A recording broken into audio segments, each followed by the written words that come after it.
welcome to the very first episode of the Michelle Files. Yeah, it is that cheesy because you know me, that's who I am. I've wanted to do this for quite some time, and I woke up this morning and it was like, today's the day. We're doing this today.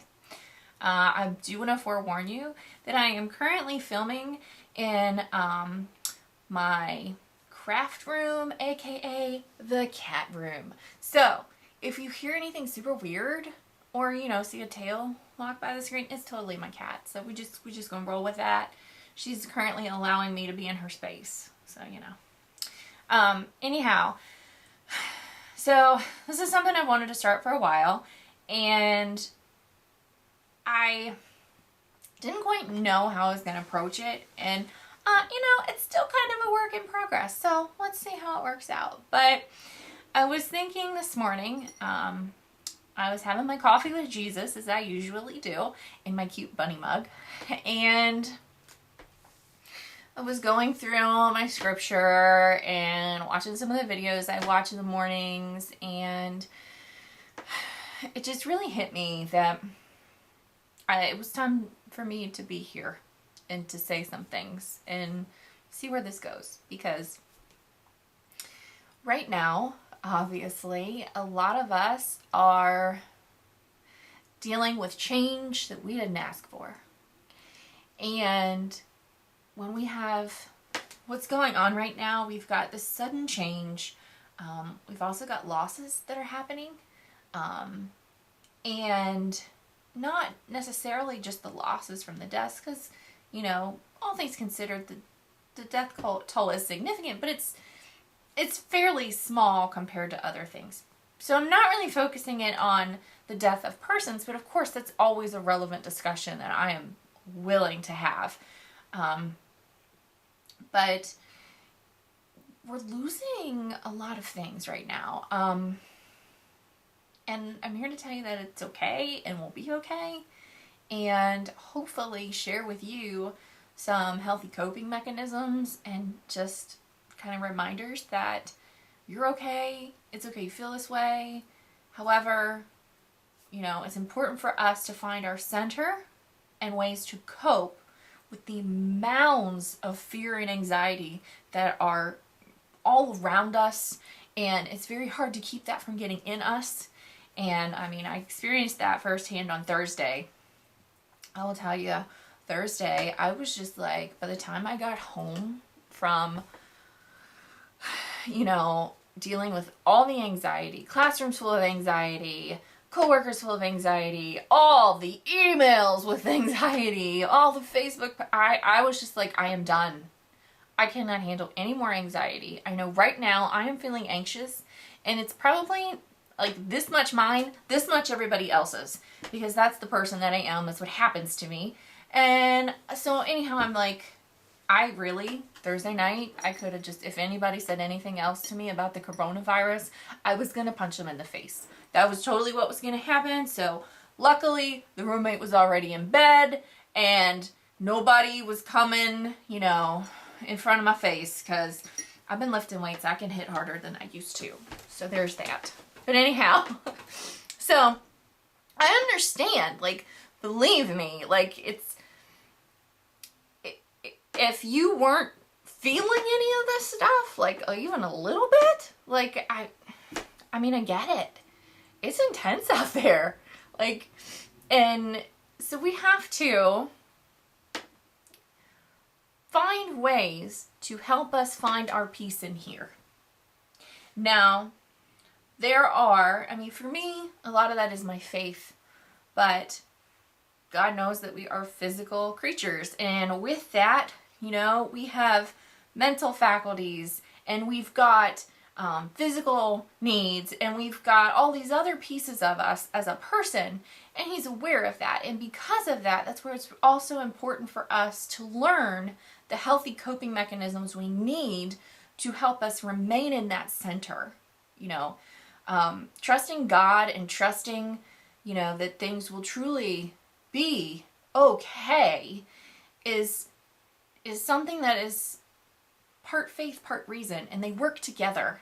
They're not meant to work separately. They're meant to work together.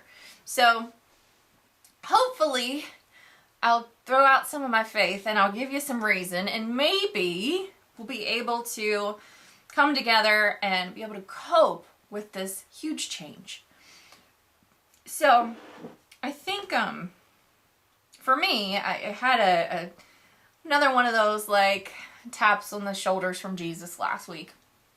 I had a student in my office and she was sharing, you know, I always have students in my office, it just happens. And you know, she's just talking to me and she shared about one of her losses. And it was interesting to me because we're sitting there and I said to her, I said, you know, it's really strange. In my life, people that don't even know me or know what I have been through will just open up to me. And they will just talk to me about loss and death and their grief, and to the point that, I mean, it's both bizarre to me and kind of cool at the same time, like because I actually have some constructive input to give them, right? You know, I was telling her that it's kind of weird that I have become the expert on death. It was not a title that I was asking for, but it is, I can say from dealing with the tragedy that I dealt with, it has equipped me to help others in a very special way. And any time that I am not using that talent actively, God seems to bring someone in my life to remind me, this is one of the things that I want you to be doing. And while sometimes it's really difficult, I mean, obviously, like, talking about what I've gone through and the way that it still affects me now, and the way that I process things, and the way I look at relationships, and in some of the actual legitimate PTSD I have from what happened, sometimes it does take a toll. Like, it does affect me. However, there is greater reward and comfort in being able to help others versus the pain that it reminds me that I still have. I still carry it. It's still there. But I've learned how to cope. You know, counseling is great. Faith and reason, prayer, counseling, crazy things can happen there. Anyhow, so right now, you are going to probably recognize in yourself and in those around you, I mean, there is a lot of loss because we are, at this current juncture, we have lost part of our normalcy, right? The things that we take for granted, that we can go here and do this and go out to eat and go, you know, like things that we have totally taken for granted as a part of our normal lives. And we've lost all kinds of things. I mean, I'm sure you could sit down right now and think about 5, 10, 20, maybe even more things that you feel like you've lost. I mean, don't do that and get depressed, but, you know, it's something that we do need to be realistic about. And I think a lot about, you know, I think about the other adults, but what I really think about are those high school seniors and those college seniors who have worked really hard to get to, you know, their whatever, you know, graduation, to get to all of the things that come with the senior year.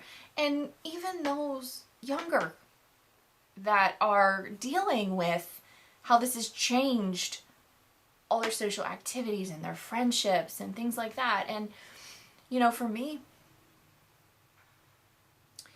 I remember, I mean, I will never forget how difficult it was to have such dramatic change thrown on me. And the amount and depth of loss and grief that comes with that is a tough thing to deal with.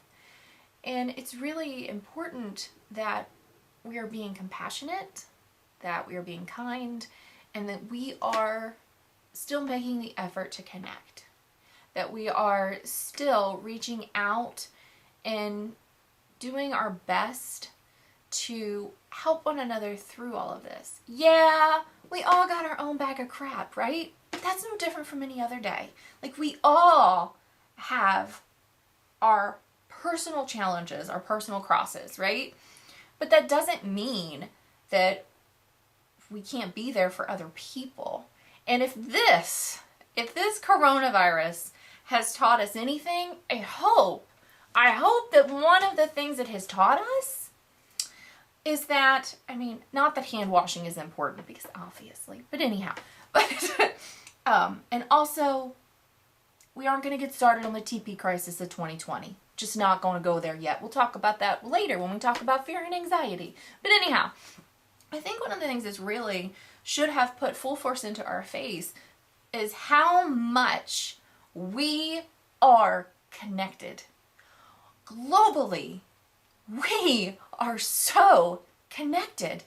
We are physically connected to other human beings. It doesn't matter what color they are, doesn't matter what language they speak, doesn't matter what God they worship, if they believe in God or not. We are so connected. And if this coronavirus has taught us anything, hopefully that is something that we can take away from this and recognize the interconnectedness of us. And I will tell you, my faith tells me that is the solid reminder of God reminding us how we are all connected and how we are all brothers and sisters. So it's just really, I mean, that's kind of a cool thing. And I am going to say, like, navigating this change is really tough. It's going to be tough for many reasons in the way it's infiltrated all of our lives.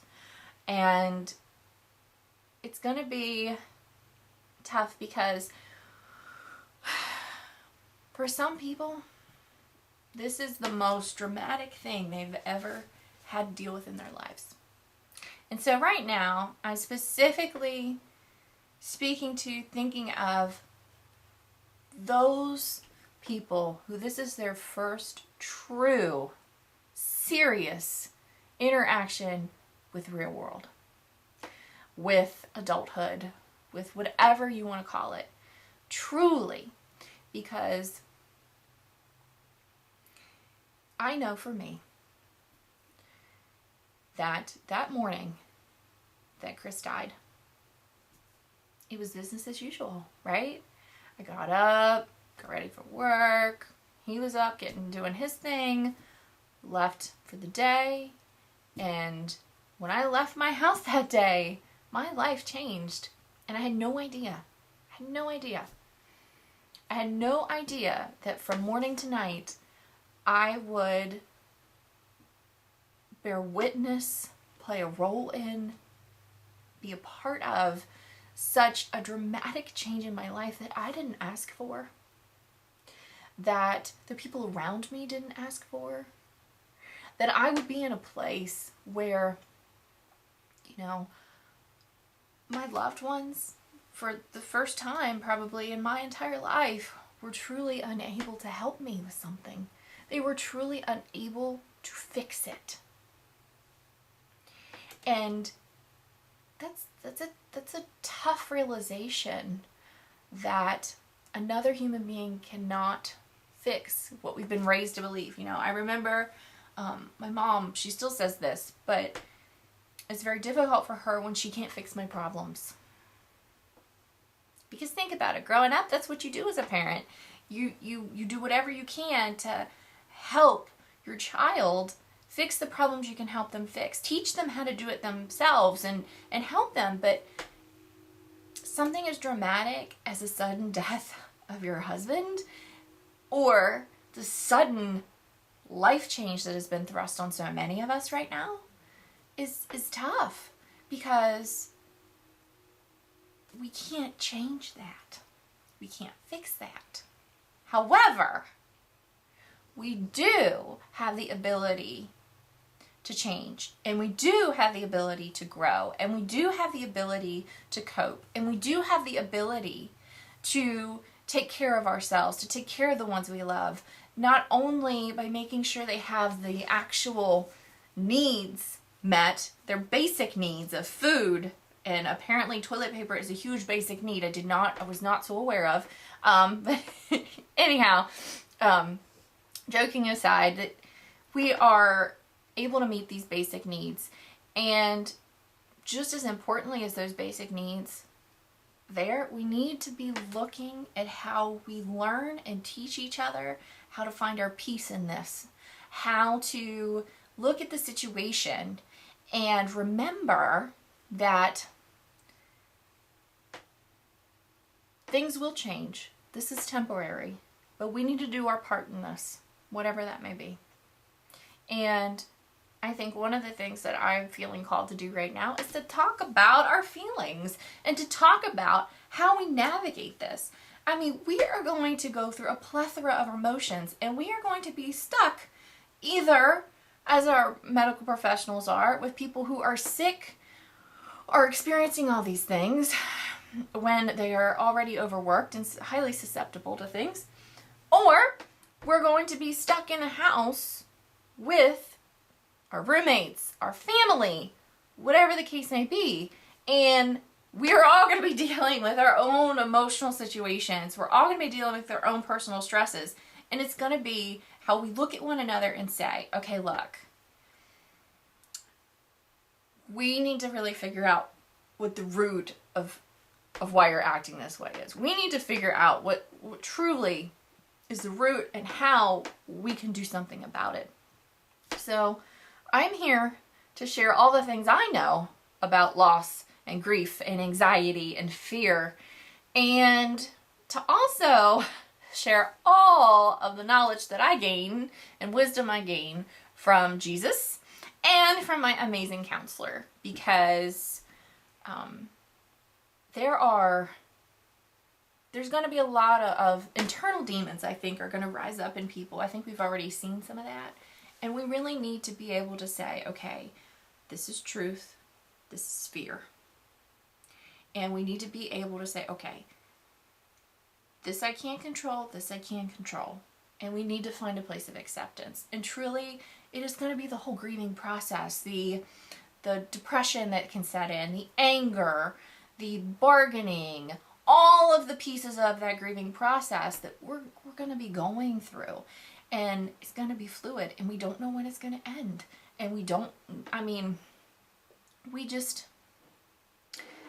really need to be there for one another and figure out what's best for coping for us. So I think that's really the whole reason why I decided it was time to start the Michelle Files. So what I want from you, what do you want to talk about? Like, what about it? I mean, I can sit here and share my story, no problem. And I can relate certain pieces of what's going on to what I've experienced before and how I got through that. I mean, it's a different situation, but similar feelings and problems and challenges. And I can do that. But if there are things you want to talk about, if there are questions you have, ask them.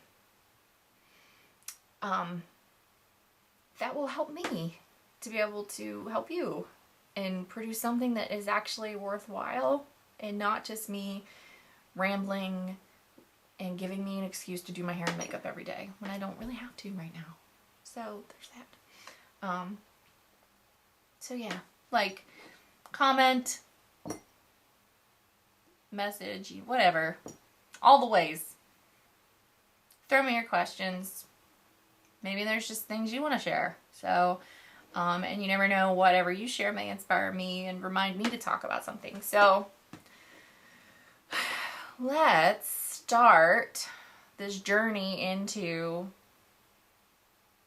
talking about grief, talking about loss, and pulling out those healthy coping mechanisms so we can come through this current challenge better than before. And I have faith that we can. And I think that after we've gotten through this and have some space from it, we'll be able to look back and see the good things that came out of this and the solid things that came out of this and the way that this made us better people. And that's my prayer and our hope for all of us. So if you've made it this long, you've made it through the whole first episode of the Michelle Files. It's me, Michelle Files. And yeah, so I promise that I will get better at this. I will try. And I promise that I will do my best to not ramble so long. But, you know, I don't have anybody to talk to right now. So watch out, world. Have a good day. Remember, breathe. Find that peace. We're all going to be okay. Practice social distancing.